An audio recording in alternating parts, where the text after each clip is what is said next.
about to. Now live. And on YouTube, too. Hello, Facebook and YouTube viewers. Are there more of you than there were at the Melania Trump reception at Mar-a-Lago with the Log Cabin Republicans? Who knows? But here's our alert to you for 2 weeks from now. We'll keep repeating this. We are doing the show on Tuesday, May 7th, instead of Wednesday, May 8th, because of scheduling issues with Manhattan Neighborhood Network. But we will be back next week on May 1st, and I'll be with Merrin Johns. Yeah. And then on Tuesday, May 7th, I'll be with Rob Shooter. And I will be off elsewhere trying to have fun. As well you should. Well, we all should. Yes. We should all build that into our lives. And we have a few fun things in the news today. Not a ton, but some. We'll be sure to point them out when we get to them.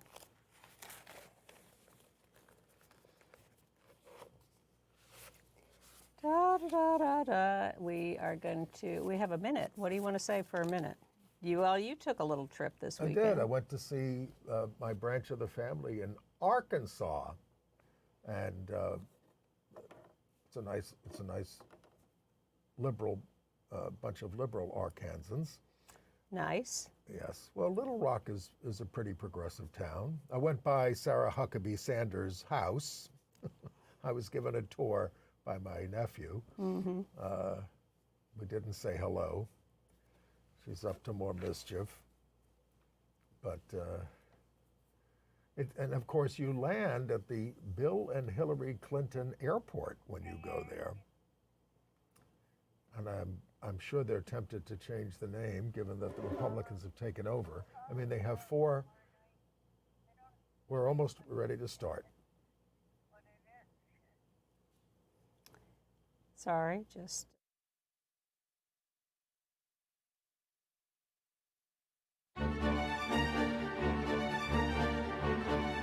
And we have to really escalate the noise we make so that we'll be heard.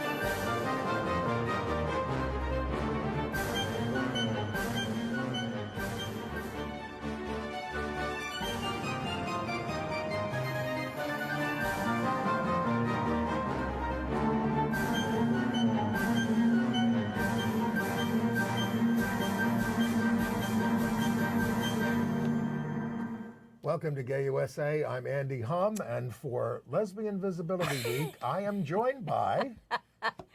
Ann Northrop, lesbian. Yes, it is Lesbian Visibility Week, and I attended a reception at the beginning of the week with Merrin Johns, who got me invited. It was run by the Curve crowd, the Curve Foundation, Curve Magazine, Franco Stevens and her wife. And they had a panel discussion that, usually I find those deadly dull and conventional and predictable, but they actually had some interesting women on the panel who I didn't know and was delighted to meet in that context. Maybe we should have some of them on the show. Someone other than us? Sure. There's a thought. Well, but you're stuck with us for this week. So, and in the news this week, the United States Department of Education has issued new rules on protecting LGBTQ students, but they dodged the issue of trans participation in sports. They say they're working on that. Oh, they've been saying that for a while. And we have I will not expect anything before the election. There's a thought. But we do have some news from others in that realm. Yes. And I hesitate to even say this, it's so upsetting, but Melania Trump hosted a gay right-wing event, the Log Cabin Republicans, but isn't standing by her man in court. No. What are we to make of that? In good news, we've got a breakthrough in Pennsylvania as an out LGBTQ candidate is nominated for a statewide office. Very exciting. But we have an update on what's happening in Calexico, California, where a transgender council member and her progressive colleague have fallen from office in a recall by voters. Texas Governor Greg Abbott wants to ban trans teachers entirely, which is against U.S. law. Florida Governor DeSantis is letting Christian pastors be paid as school counselors. Are they being paid or are they volunteers? They might. You're right. There might be volunteers, but it's official. It is definitely official, and only certain religious affiliations are allowed, not Satanists. That will not pass constitutional muster. Yeah. Pennsylvania, a Pennsylvania school board has banned from a famous gay speaker. And police in Michigan have identified 7 high school boys who perpetrated an anti-LGBTQ vicious attack. The country of Dominica makes sodomy legal, and Iraq delays making LGBTQ people illegal. Excellent. The UK is going to start shipping asylum seekers to the very anti-LGBTQ Rwanda. The Adventures of Priscilla, Queen of the Desert, you remember that movie, is coming back with a sequel, and all hands are on deck. 30 years later, the old cast is back with some new additions. And Andy will review the musical on Broadway, The Outsiders, and Rachel McAdams in Mary Jane. Okay. I'm going to give you that as a revised version for your work. Thank you. Okay. All right. Shall we start with the Department of Education new rules? Yes. That's really the big news, I guess. This is the Biden administration's department. They announced new rules prohibiting sex discrimination under Title IX from 1972 that explicitly protects all students from discrimination, including survivors of sexual assault and those who identify as LGBTQ. And Education Secretary Miguel Cardona said the regulations build on the legacy of Title IX by clarifying that all of our nation's students can access schools that are safe, welcoming, and respect their rights. Some of this was modeled by the Bostock decision, which deals with employment and has been extrapolated a little more widely, but this puts it in an order, and these regulations put in place now supersede rollbacks during the Trump administration under Education Secretary Betsy DeVos. And they include in the definition of sex discrimination the use of sex stereotypes, discrimination on the basis of sex characteristics or sexual orientation, gender identity, pregnancy. They do not, as Andy said in the headlines, include any regulations on sports by trans athletes, but they are working on that. But already Louisiana is up in arms and is working with the Alliance Defending Freedom to sue on all of this. But the regulations do require anti-bias and anti-bullying and harassment programs that ensure misgendering stops and cruelty versus LGBTQ students ends. Well, I'd love to see them make progress on that. Louisiana is Goes into effect August 1st. Louisiana's objection is so disingenuous because they put out this press release saying, you know, this is horrible. We are not going to let trans athletes play sports. It doesn't have anything to do with sports, but this is their line to politically try to score a victory, and they're going into court with the ADF. Are we done with that? Yes. Well, also on the federal level, the U.S. Senate Finance Committee's Democratic majority issued a 10-page report calling out Republican attorneys general in Tennessee, Indiana, Missouri, and Texas for using abusive legal demands to collect the medical records of trans patients in pursuit of ideological and political goals. They say these attorneys general are claiming that they need these records to investigate Medicaid fraud, which it could not be further from the truth. They're just trying to identify trans students or trans kids across the board. And the committee report says that these investigations have worsened trans people's mental health, leading to suicide ideation, severe depression, and intense anxiety. Yes, they... Well, of course. I mean, if you're constantly being pursued and are under attack, your mental health is not going to be in good shape. By the way, Ken Paxton, the Attorney General of Texas, offered no pretext at all. We just want to get them. Well, Governor Abbott is out to get all the trans teachers. Yes. Well, I should add, though, hospitals in Missouri and Washington have refused to comply, but Tennessee's Vanderbilt University Medical Center did. Handed the records right over. You want our records? Take them. Okay. But this thing about Medicaid fraud is an attempt to circumvent HIPAA regulations about handing over files. Okay.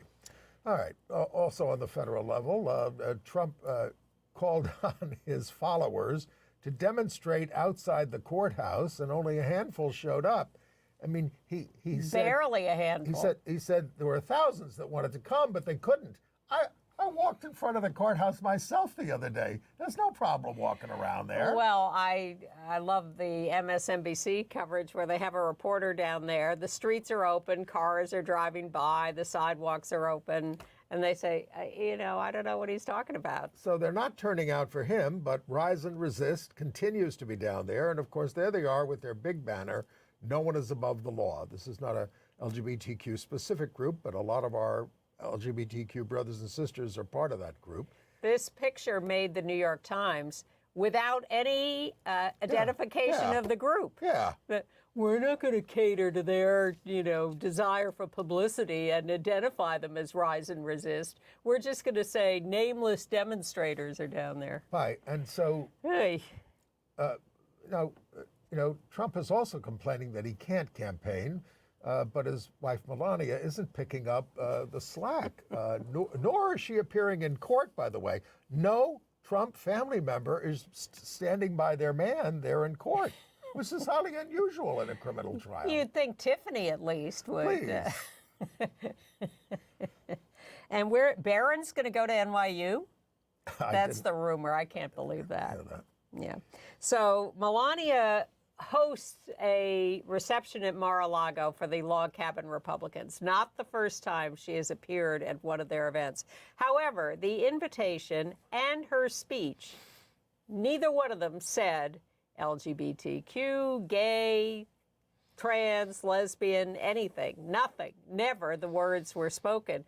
It was all about, we must unite the country, not divide it. Period. It's all nonsense. It was hosted by Trump gay Richard Grinnell. The group doesn't have many members, but claimed to have raised $1 million at the event, charging people $50,000 apiece to come. They're promising to use the money to try to win gay votes in swing states. Grinnell said, anyone telling you that you are oppressed in America or that you need special side agreements, whatever that means, because you're gay, is only seeking to control you. He would know. This was supposed to be a big event, but it ended up being held in a side room off the main ballroom at Mar-a-Lago because there were weddings going on there. And the highest count anyone could get from pictures was 60 people, and really probably less. And half of them were Mar-a-Lago staffers or Trump staffers. Trans trader Caitlyn Jenner was there. Yes. And so was Trump's lawyer, Alina Habab. And failed U.S. Senate candidate Mehmet Oz. Yes. Dr. Oz. Yeah. All right. So Pennsylvania had its primary Tuesday. Biden got 93% in the Democratic primary. Trump got 83% in the Republican primary. And there were more than 46,000 more Democrats who turned out to vote. These are encouraging signs. That's what I looked at, were the vote totals on each side of how many people showed up to vote, and more Democrats. It didn't happen in every state, but it happened in Pennsylvania, which is going to be important. Yep. But the big news there in Pennsylvania is out. Malcolm Kenyatta won the Democratic primary to be the state auditor general, sort of the state comptroller. The first out statewide candidate in the history of Pennsylvania. He was the first out gay person of color when he was elected to the General Assembly in 2018. He ran for the U.S. Senate nomination in 2022, obviously lost to Fetterman. And he said he's running for Auditor General because it's time for the underdog to be the watchdog. And that's what Auditor General is, watchdog of the state finances and and agencies, the person who keeps an eye on everything and is supposed to keep everyone honest about. I look forward to what he uncovers. Okay, in Florida, Governor DeSantis has invited chaplains into the schools as volunteers. It's true. I do have the word volunteer here to counsel students in public and charter schools. He said, these are students who need some soul prep. He said excluding religious groups from the campus is discrimination, saying God has no place, and that's not what the Founding Fathers intended. Parents have to consent to the counseling by the chaplains. The bill required no special training for these people to come into the schools, so lots of Christian nationalists will be sure to volunteer. Maybe some Satanists will too, and we'll see how that goes over, but the Satanists are already asking to get into the schools and pointing out that they have been declared a religion officially by the courts. And we should say that there was a group called Pastors for Florida's Children who opposed this bill. Yeah. But DeSantis says he's going to try to keep the Satanists out. Well, it's just like in other places where they are trying to destroy the public school system. So they bring in religious figures. They take money away from public schools. They impose rules that constrict public education. Ryan Walters in Oklahoma, the superintendent or whatever his title is of education in the state, is holding another public meeting tomorrow night as we're taping, Thursday night. It's Wednesday here now. And he's going to get attacked again by the public for his corruption and mismanagement. I think he had to cancel one of his engagements he because walked there were out so of many that. people yelling at him. Yes. But that's kind of what he wants. Well, he has some big money backers who really want him to destroy the public school system in Oklahoma, and he's marching forward on that. And in that vein, Texas Governor Greg Abbott, he saw a picture of that male teacher, Rahmad Jakyati of Louisville, who wore a dress on Spirit Day, and he vowed he wants to end the presence of transgender and gender nonconforming teachers in his state, a promise that ought to run afoul of the Bostock decision that specifically bans workplace discrimination versus LGBTQ people. The teacher was targeted by the anti-LGBTQ activist Chaya Raichik and was so hounded that he resigned. He didn't have to resign, but he said, I got to get out of here. Abbott said, this type of behavior is not okay, and we want to make sure we end it in Texas. What a performance of imitating Greg Abbott. Well, he should probably be paying more attention to the charter school in Houston where an elementary art teacher, 54 years old guy, was arrested for soliciting sex from a 15-year-old boy. He says, the teacher claims, I wasn't doing anything. It was just a fantasy, this whole conversation. And he had a lot of child porn on his phone. Well, it's the porn on your computer or whatever, if it's child stuff, that will get you. Yeah. Because it's hard to prove sometimes that you actually had an encounter with the kid. Yeah. But they can, with the stuff on the computer, don't do it. Confusion in Murrieta, California, where at first the school district there was ordered, they were ordered not to enforce their policy of outing trans students to parents. And they said, okay, you're ordering us not to do that? Fine, we won't do it. And then they changed their minds. And they said, no, we're going to be defiant. We're going to keep informing parents if their kids show up and want some different pronoun or name usage. This is against California law. Yes. All right. Big story in Pennsylvania. The Cumberland Valley School District, they banned 30 Rock out actor Malik Pancholi from speaking at the school. One of the board members said, he labels himself an activist who is proud of his lifestyle, and I don't think that should be imposed on our students. God. I mean, like these right-wingers aren't activists who are imposing stuff on the students? Just to be out is defined as activist and political and inappropriate. The board is unanimously right-wing, full of activists who advocate traditional lifestyles. Well, they elected a Moms for Liberty person as a member. Who was concerned that Pancioli would discuss his children's books, which deal with being bullied as an LGBTQ character would be, or his own experience with anti-bullying and empathy inclusion. These are just, you got to keep kids away from these things. So the leadership of the district, which, I mean, the people who run the schools, not the board, they are very dismayed by this because they say many members of the school community share his sexual identity.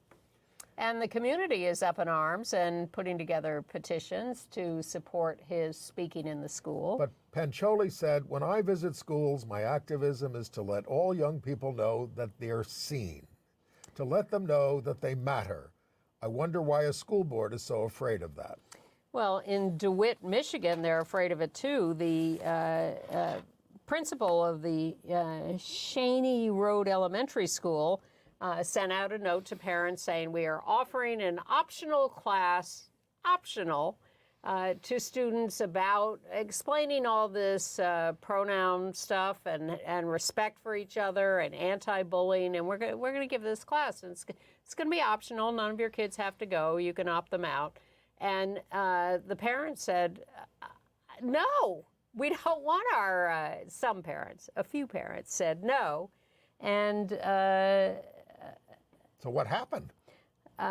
There were violent threats to staff members, and the principal said, to protect my staff, I am canceling the class. Yeah, I mean, I don't know how often you turn on Fox News just to see how they're handling an issue. I occasionally do. Every once in a while I used to, but I can't take it anymore. No matter what the big news of the day is, the Trump trial or the war in the Middle East, they will often lead with this transgender stuff and just hammer it home, and it gets people all whipped up. Well, that's the point. Yes, of course. That's what they're after. And what about what's going on in New York City with those community education council people? Yeah, I mean, we have these local community education councils. They're elected by parents with kids in the schools, and the Manhattan board, liberal Manhattan, voted 8-3 to urge the school system to take another look at banning trans girls from girls' sports. And now, because of complaints against this Moms for Liberty member of the board, Maud Marin, the school system is conducting an investigation into her and another board member for terrible things that they've said about trans students. I mean, Marin, has made lots of derogatory statements about the kids. She says, I've done nothing wrong, but, Well, there was a very moving essay by a mother in like an adjoining school district in Manhattan who wrote this essay saying, I have a trans child who's now like 8. We moved here from Florida to escape the horror of the administration coming down on trans kids. And I land in Manhattan, I think I'm going to be safe, and I turn around and there's this council condemning my kid. So it's obvious that, the Moms for Liberty were more motivated to run for the board and get in however they got in. Yep. But 8-3 in Manhattan. So I'm sure people will be paying attention the next time to the election, and that's happening all over the country. Well, I hope so. I worry about it. Meanwhile, in other, I'm just looking for other education and school news, and in Michigan, at Michigan State University, 2 gay black students were attacked, harassed, and beaten by 7 high school age kids at the university library, which is open to the public. Anybody can walk into the library. And the gay guys had been sort of hanging out on the front steps and then went into the library, and these kids followed them in and just assaulted them. Yeah, the Michigan Attorney General, Lesbian, because it's Lesbian Visibility Week, Dana Nessel, lamented they can't be charged with a hate crime because under Michigan law, sexual orientation and gender identity is not covered. The legislature is considering it. The lawmakers did pass a bill against institutional desecration, including on the basis of sexual orientation and gender identity. So buildings are protected, people are not. Do we have anything to say, by the way, as long as we're in a university, about the protests going on campuses across the country? Yes. The right to protest is under assault at colleges and universities. University of Southern California canceled its valedictory speaker, Asna Tabassum, a first-generation Muslim student of South Asian descent, for pro-Palestinian posts. Protests ensued, and university said, okay, we're canceling her out of safety concerns. Now, this is a university that had Barack Obama and King Hussein as speakers, and they managed to keep them safe. But no, they were going to cancel it over this. But they've also canceled all guest speakers, including Billie Jean King. So she can't speak either. And the actor John Chu, who was a USC alumnus and star of Crazy Rich Asians. Billie Jean King has a gig at another part of the school that she is still doing. But the Palestine, Israel, Gaza demonstrations going on are, they're so vivid and so upsetting because there's a very peaceful faction that's building these tent encampments on campuses and demanding that their schools divest their stock holdings in military companies and come out for a ceasefire. Yeah, and come out for a ceasefire. But you also have other factions that are virulently anti-Semitic and are being horrible about attacking Jewish students and Jews in general. And I talked to someone at Columbia yesterday and asked, you know, are these factions really separate? Is there a gray area? I know there are Jewish students in the tent encampments demanding the ceasefire and the divestment. And he said, yeah, there is a gray area. It's a little hard to separate them entirely, but for the most part, the ones on campus are peaceful and the ones just outside the campus gates are not. But you have all these arrests going on now, and NYU students getting arrested report tear gassing and attacks by cops with batons, and it just is exactly what the same NYPD force was doing to the peaceful marchers of the Queer Liberation March in the last few years, attacking with tear gas, hitting with batons, just charging into a peaceful situation and causing chaos and injuries. And it also, you know, takes me back to my college graduation in the spring of 1970, when more than 200 colleges were on strike over the Vietnam War, over the invasion of Laos and Cambodia by the U.S., and then the killings of students at Kent State by the National Guard. And I just look at all this and hear the echoes all over the place, and it's very upsetting. Well, the whole world is upsetting at this point. Yes. I mean, there are wars all over the place. I mean, Darfur, the displacement of 1 million people, Myanmar, obviously Ukraine. I mean, it's on and on and on, the violence in the world. And of course, the United States plays a role in some of it. A lot of it. All right, well, that's just a little sidebar. Okay, let's go back to California. Okay. Can we talk about Calexico? Sure.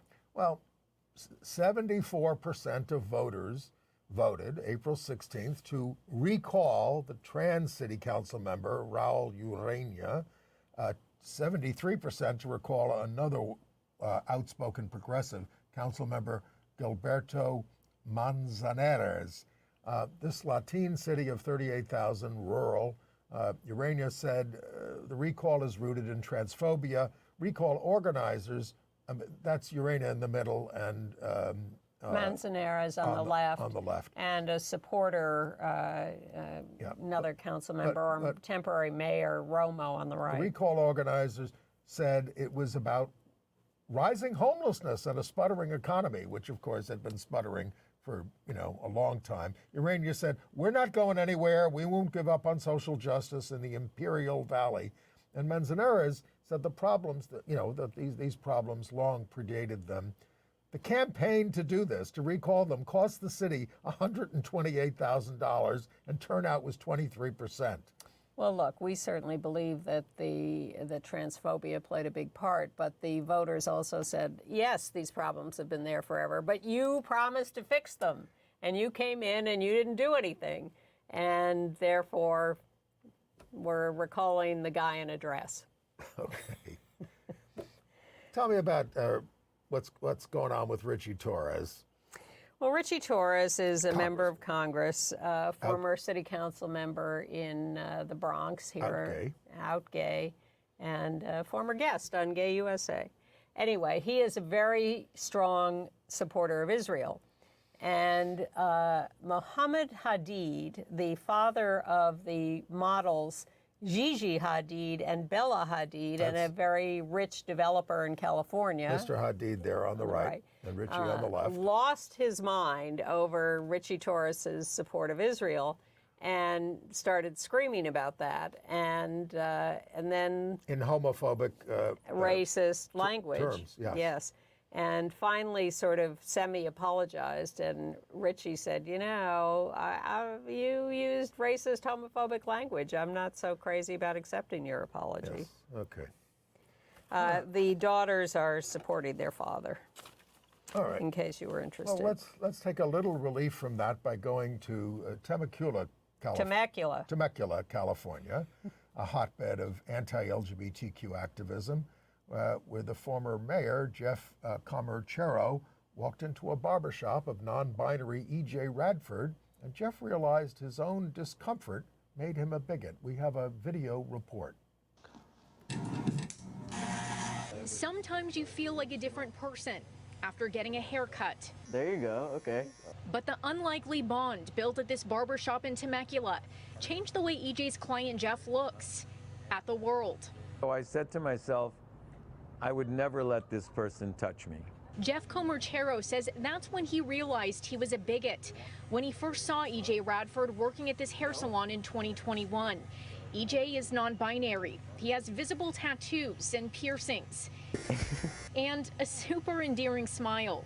I was sitting home that night and I was appalled at myself for what I was thinking because I knew that wasn't me. What Jeff was, the former mayor of Temecula. He says he didn't learn a lot about queer people living in the conservative town. How's Pat? Good. But EJ certainly did. You see a lot of hate in the media and a lot of hate from certain groups, but at the end of the day, Temecula is filled with a lot of really cool people. So I think that's a big reason why I'm still here. And that's why this young barber didn't judge a book by its cover.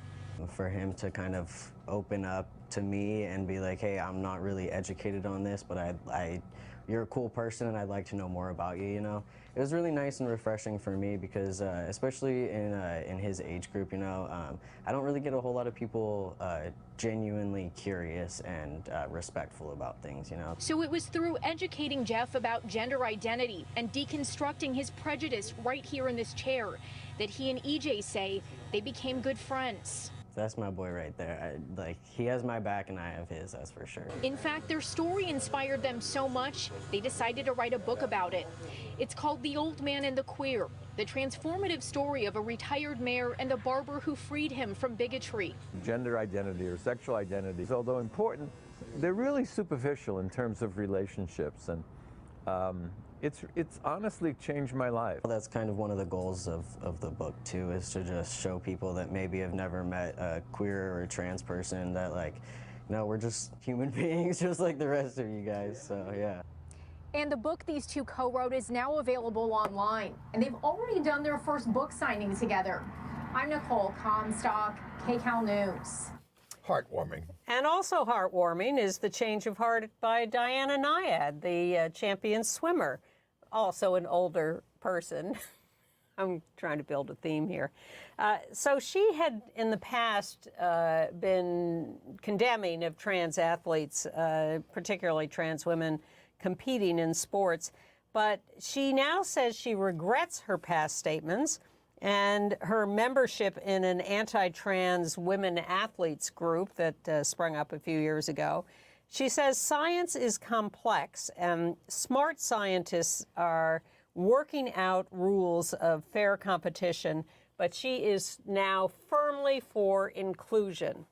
And, you know, the report we referenced a couple of weeks ago commissioned by the Olympic Committee has now been widely publicized, saying that, in fact, trans women are often at lesser advantage over cis women, that they have less competence in certain areas. So I think this is all evolving in very interesting ways. But meanwhile, we're still getting... Well, they're not evolving in Arizona. Republican legislators seem to be hell-bent on going to the fall election with the 1864 extreme anti-abortion law in place.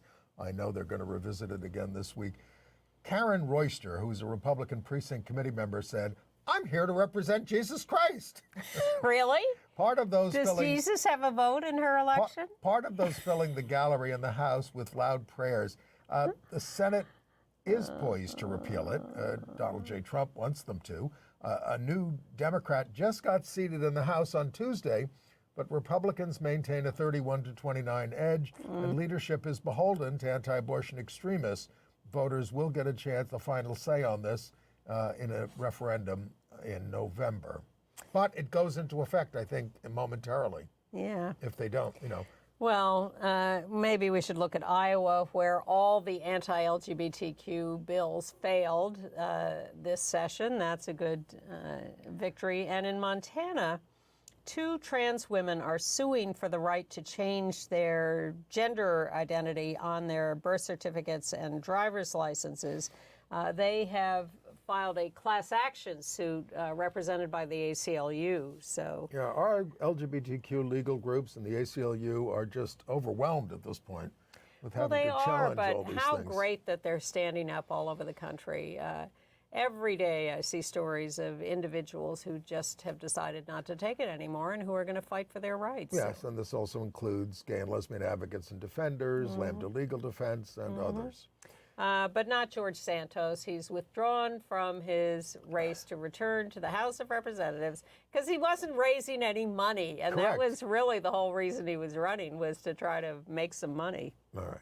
Yeah. In Massachusetts, we've learned about the murder of Nevaeh River Goddard, 17, was a non-binary teen, had been listed by the Center for Missing and Exploited Children as missing at 15, but no gender indicated.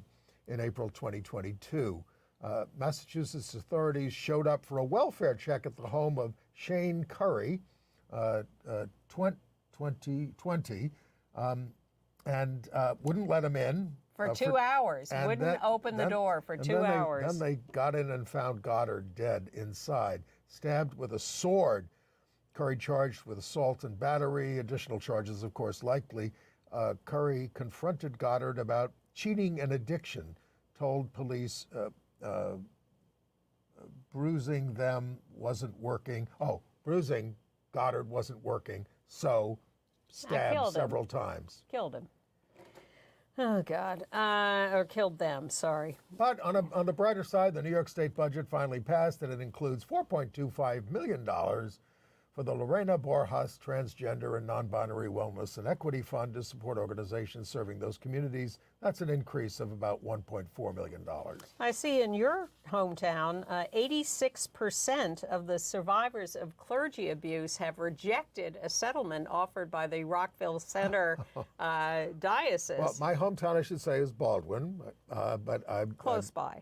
Right, next town. Yeah. But that is part of the Rockville Center diocese. They offered $200 million, and the survivors said, no, there are too many of us, not enough. Well, and there's a fight in the state over insurance companies not wanting to cover these settlements, and the survivors, the abuse survivors, are saying, that's bad because we're not going to get any money if the insurance companies are let off the hook. Right. Okay. Shall we talk about somebody we lost this week? Sure. Well, long before there was Moms for Liberty. There was Concerned Women for America, founded in 1979 by Beverly LaHaye. We have a picture of her there with a friend of hers, Ronald Reagan, to fight equal rights amendment and gay rights. She died April 14th at 94, predeceased by her husband, Christian right pastor Tim LaHaye, who was also a best-selling author, as was she. He wrote all those Left Behind books about, you know, the resurrection. But together, they wrote the Act of Marriage that included advice for Christian couples on sexual pleasure. But of course, it was pleasure for me, according to them, and not for thee. She organized political support for right-wing Supreme Court nominees, including Robert Bork, who was rejected. Thank God. But she played a big role in stopping ratification of ERA, protested condom commercials on TV at the height of the AIDS crisis, pushed for military support for the Contras in Nicaragua. She reviled feminists like Betty Friedan, who she said did not speak for average, normal, traditional women. She held that in marriage, submission is God's design for women. She spread the lie that gay men were more likely to prey on children. Her work rolling back progressive reforms continues. Those shibboleths have not disappeared. Nope. But she has. Okay. All right. Next Wednesday, May 1st, on ABC's 2020 program. That was my imitation of Barbara Walters. 2020. 2020. 2020. Robin Roberts will devote the hour to an interview with Brittney Griner on the occasion of the release of her autobiography, Coming Home, a reference, of course, to her imprisonment in Russia. They will also interview Brittney's wife and other people in her camp. An hour with Brittney Griner, who is also headed for the Olympics this summer, along with a number of other out female basketball players. I think the U.S. team is going to be a largely lesbian team. The big question is whether, as far as we know, non-lesbian Caitlin Clark will be a member of that team. Oh, right. We don't know yet. Because she hasn't even, you know, played a pro game. All right. International news? Yes. Well, in Russia, a government poetry prize has banned citizens who have changed their gender. The regional competition used to accept all applicants regardless of citizenship, nationality, profession, or place of residence. Now it is dedicated to preserve the ideas of marriage, family, motherhood, fatherhood, and childhood. Poetry contest. That are traditional values for Russian society. I wonder what J.K. Rowling and Riley Gaines have to say about this. I'm sure they're writing their poems as we speak. And in neighboring Belarus, they have new laws which say depictions of same-sex relationships, trans people, now defined as pornography, and you can end up in prison for 4 years under their Don't Say Gay bill. Well, you know, it was not so long ago, even in England, you could, I mean, I'm talking about the 80s, where two men could kiss each other goodnight on the cheek and they could get arrested. That was longer ago than you think. But in Dominica, the Eastern Caribbean Supreme Court struck down the anti-sodomy law as unconstitutional after 14 years of advocacy from the LGBTQ group Miradom. Congratulations. Now, this is not the Dominican Republic. Right. This is the little island of Dominica, which has a population of approximately 75,000, was a British colony until 1978. And part of the effort was involved was the Eastern Caribbean HIV/AIDS project that spawned the LGBTQ activist groups. And activist Maurice Tomlinson was involved. He's all over the Eastern Caribbean. And, Jamaican mostly. So, all right. All right, and we told you last week that Iraq was on the verge of passing its own Kill the Gays bill, but our President Biden got in the ear of the Prime Minister, evidently. Well, that's Prime Minister Mohammed Shia al-Sudan. There he is. So they postponed it, but because they were having meetings and it was like embarrassing. I mean, you know, they were being told by diplomats from 3 Western countries, don't do this. But it would be a catastrophe for bilateral business. And in Monaco, a court there says that they cannot order the state to recognize same-sex marriages, specifically in this case, the marriage of a U.S. and Monaco citizen who were married in Michigan in 2019. This ruling overrules two lower courts which had legalized same-sex marriage or recognition of those performed elsewhere. The higher court that just issued this ruling denying that says the Catholic state religion forces us not to be able to mandate this. You can apply for a civil union. A couple of UK stories. The House of Lords cleared the bill that lets the government ship off asylum seekers on one-way flights to Rwanda. It's called the Safety of Rwanda Bill. Oh, God. But Rwanda is very unsafe for LGBTQ asylum seekers and many others. Yep. The Conservative government would rather pay dearly, millions of pounds, to send these asylum seekers to Rwanda than process them in Britain. The European Court of Human Rights could still block the scheme, and the Labour government has said if we get in, we'll scrap it. Well, it's really shameful that they're doing this at all. And now Scotland and Wales have followed the lead of the NHS in England after the CAS review of transgender care for teens and are ending the prescription of puberty-suppressing hormones. But in Sweden, they have lowered the age to be able to declare a gender change from 18 to 16 and made it easier to make that change after a briefer consultation with a doctor or a psychologist. Back to the UK, a top BBC News anchor, you probably would recognize Hugh Edwards from royal coverage especially, has resigned after 9 months after he became embroiled in a scandal over sexually explicit images that he had paid a male teenager for. The teen had worked with Edwards, he's now a man, and the teen's family says he used the money to fuel a crack cocaine addiction, but the teen himself says, oh, that's all rubbish. So but anyway, Hugh has resigned. And back to Olympic news, did you know that countries have cultural ambassadors to the Olympics?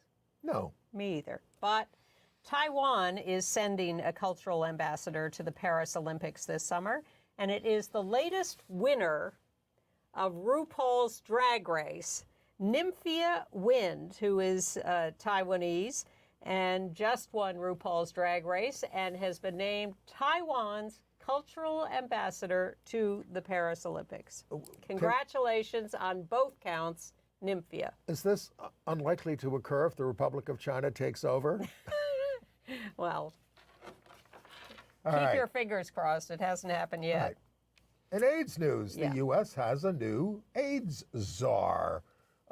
Francisco Ruiz has been appointed the next director of the White House Office of National AIDS Policy, succeeding Harold Phillips. Ruiz is from Chicago's West Side and the Cicero suburb, mostly Black and Latin communities that suffered from years of disinvestment before being pushed out by gentrification. He did the Peace Corps in Ecuador after college, master's in urban policy at the New School in New York. He joined NASTAD, the National Alliance of State and Territorial AIDS Directors, to work on health disparities. He was at the CDC. He was at the National Latino AIDS Action Network. He is HIV positive and... Just 5 years ago, and he came out about that. Yep. And so his appointment is drawing wide praise. Well, especially for that picture. Put that picture back up. Now, the New York Times put on the front page, Oh, okay. whatever, the front page, the news that better AIDS drugs are expected in 5 to 10 years. Yes. This drives me crazy. First of all, because we're also celebrating the 40th anniversary of Margaret Heckler, Secretary of HHS, announcing the discovery of HIV. We're celebrating that. We were going to have a vaccine in 2 years. 2 years, she promised. So now we're promised better AIDS drugs in 5 to 10 years. You don't have to take them as frequently. Take a pill once a month instead of daily. But this is very important because, look, we have data from 2022. There are 39 million people living with HIV. 9 million were not receiving treatment, and 630,000 died of HIV-related illnesses that year. In the U.S., a third of those diagnosed with HIV are not keeping the virus in check. So these drugs are needed. Now there is Carbonova, right? 2 shots every month at a cost of $39,000 annually. I think it's Cabenuva, but whatever. Cabenuva, okay. But anyway, there is a long-acting drug. I'm all for that. It just makes me nuts when they say 5 to 10 years from now we will have this. Well, 5 to 10 years from now, and who knows? Anyway, yes, I'm all for it. Okay. Bring them on. 700 Grindr users are suing the company for revealing their HIV status. In the UK. Okay. They were giving it to the advertising companies. Grindr was fined $6 million in Norway in 2021 for data privacy breaches. Data privacy is a real issue in just about every company. Okay. This Sunday on MSNBC at 9 p.m., the documentary Commitment to Life, which came out last year, I think. You can also find it on Peacock. It's made by our pal Jeffrey Schwartz, who's made so many wonderful documentaries. It's about the early days of the AIDS epidemic, but available on MSNBC for those of you who don't have Peacock. 9 p.m. Sunday, Commitment to Life. Okay. I have a correction in entertainment news from last week. I mispronounced the Olivier Award-winning actor. He's Mark Gatiss, not Gattis. He's out gay, and I thank store viewer Andrew for that correction. All right. Other entertainment news. Well, we're very happy that the Rock and Roll Hall of Fame has decided to induct Big Mama Thornton, who was the original singer of Hound Dog, didn't get any of the money from it. That all went to Elvis, who did it after her. She was known for her gender-expansive style and unwillingness to conform to gender norms. Often, you'll see there in that picture, preferring to wear a suit jacket, tie, and cowboy boots. Refused to wear dresses later in life, but despite coming from a hardcore Christian background, did not publicly identify as LGBTQ, but critics and academics have written about her as queer. Poet Pam Sneed, our pal from Hedrick Martin, said, "I think women like her gave me the permission I needed to exist." Sure. And she also wrote the song Ball and Chain, which was then made phenomenally famous by Janis Joplin. Also, Janis got the profits from that, not Big Mama Thornton. All right, there's a new musical of The Outsiders based on the beloved 1967 novel that Susie Hinton, wrote when she was 19. Also a Francis Ford Coppola movie that made stars out of its young cast: Tom Cruise, Matt Dillon, Diane Lane, etc. This one's got a book by Adam Rapp and Justin Levine with music and lyrics by Levine and Jamestown Revival. So Outsiders is the Greasers versus the Socias. There's no gay angle, just a lot of male bonding. The ensemble is very engaging, if a bit old to be playing teens as young as 14. I mean, the lead is got to be 25. He's playing a 14-year-old. I don't know why they do this on Broadway. But kudos to the show for giving 15 young performers their Broadway debuts. Did I love it? No, but it does have a lot of heart. Well, the antithesis was evidently Coachella, which someone described as really just a lesbian pride parade this year. Renee Rapp, Chappelle Roan, I hope I'm getting that right, maybe it's Chapel Roan, Victoria Monet, Young Miko, Tinashe, whatever, Ludmilla from Brazil, Brittany Howard, Billie Eilish, who had an intro by Beyonce. It's Lesbian Visibility Week. Kissing, singing, rapping, the L Word cast was there. They were all over Coachella. And I don't... And Bluey. I have to start watching Bluey. It's this kid's cartoon show from Australia, but evidently extremely funny and sophisticated. And in season 3, now running, Bluey's a dog, if I'm correct, and his friend Pretzel, who is a Chihuahua, makes a reference to his two mums. And Australian right-wingers are up in arms about this. Good. Don't they know it's Lesbian Visibility Week? All right. Exactly. Also with a lot of heart at the Manhattan Theater Club is Amy Herzog's play Mary Jane, starring Rachel McAdams as the mom of a profoundly disabled toddler who we never see in the play. She's been abandoned by her husband and alone with her son Alex. The play consists of her interactions with her super, her kid's nurse, other mothers dealing with children with profound disabilities, a hospital chaplain, all women. Everybody's a woman except for the kid. McAdams keeps Mary Jane relentlessly chipper while we may be tempted to look away. It's tough stuff. But the play gives us the chance to walk in her shoes, if only for 90 minutes, so I'd say that's time well spent. And not to be confused with Oh, Mary, my favorite production of the season, which is comedian Cole Escola, who plays Mary Lincoln and has been a huge, huge hit off-Broadway and has just announced that, yes, it is moving to Broadway at the end of June. Get your tickets now because it's going to sell out there, too. Right. It's very amusing. And 10 playwrights are going to offer royalty-free queer-themed short plays, Say Gay Plays, for a benefit reading on Monday, May 13th at NYU Skirball. This is going to be a benefit for New Alternatives for Homeless LGBTQ Youth. I should say that I'm on the board there. But it's May 13th at 7 o'clock at NYU, and I'll put this in the email. And one of the playwrights is Doug Wright. Oh, yeah, a lot of prominent playwrights. Yeah. And almost unbelievable, they are finally doing a sequel to the great movie, The Adventures of Priscilla, Queen of the Desert. I love that movie. It's very funny. Australian, and the original stars are going to be in the sequel. Hugo Weaving, Terrence Stamp, who's in his 80s now, Yeah. and Guy Pearce. And the same director, Stephen Elliott. There will be new, younger people in it, but I'll never forget that dress made out of American Express cards. Oh, right. The gold cards. And flying on top of the bus. Oh, God, yes. Well, that's Priscilla was the bus. Yeah. So look forward to that coming our way. In June on Netflix, a documentary Outstanding, A Comedy Revolution, which is a history of queer comedy and all the comics you know from forever.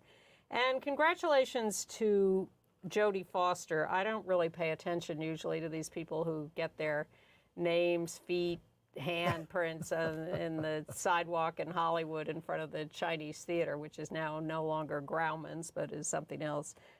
Turner Classic Movies, I think, has it. But she had a ceremony there, thanked her wife for being willing to ignore their 10th anniversary, which was that day. Jamie Lee Curtis showed up to support her and introduce her. And there is video of Jodie being interviewed by, an entertainment reporter. And she's so open and so fun and so revealing. We can't show Entertainment Tonight video here because of rights issues, but we're going to link to it in our show notes. So if you go to our website at gayusatv.org, you say you want to sign up. They send you an email, say, do you really want to sign up? And then you answer them back, and then you're on the email list, along with 3,800 other people. For one email a week, we promise not to flood you, and you get all sorts of extras like this really charming interview with Jodie Foster. That would be great. Yeah, I was impressed. Yeah. Because it's Lesbian Visibility Week. She keeps popping up on my Instagram feed speaking French. Well, She speaks perfect French. she does, and studied it at Yale, I think, and may have, I think, lived there for a while. But she's come a long way, and she has, since being the target of John Hinckley, which would be enough to make anyone go into a cave and never come out again, she has slowly become more open and trusting in the world. Then a target by people who said, when are you going to come out? Well, but Yes. she made that very brave speech at the Golden Globes that was clearly very difficult for her to do, but she managed to do it, and very impressive. Now she's cool. She's totally cool and cute. Too young and married. But happy Lesbian Visibility Week to everybody. I hope you're finding a lovely way to celebrate. And I'll be gone for the next 2 weeks, but Maren Johns will be here with you next week, and then Rob Shooter the week after that. We will miss you. Well, I wish I could say I'll miss you, but I will be back. It'll be nice to get away from some of this stuff. It will. For a couple of weeks. Right, and then I'll be back. I'll hold down the after fort. That. Yes, have a good time. See you with him next week. Bye. So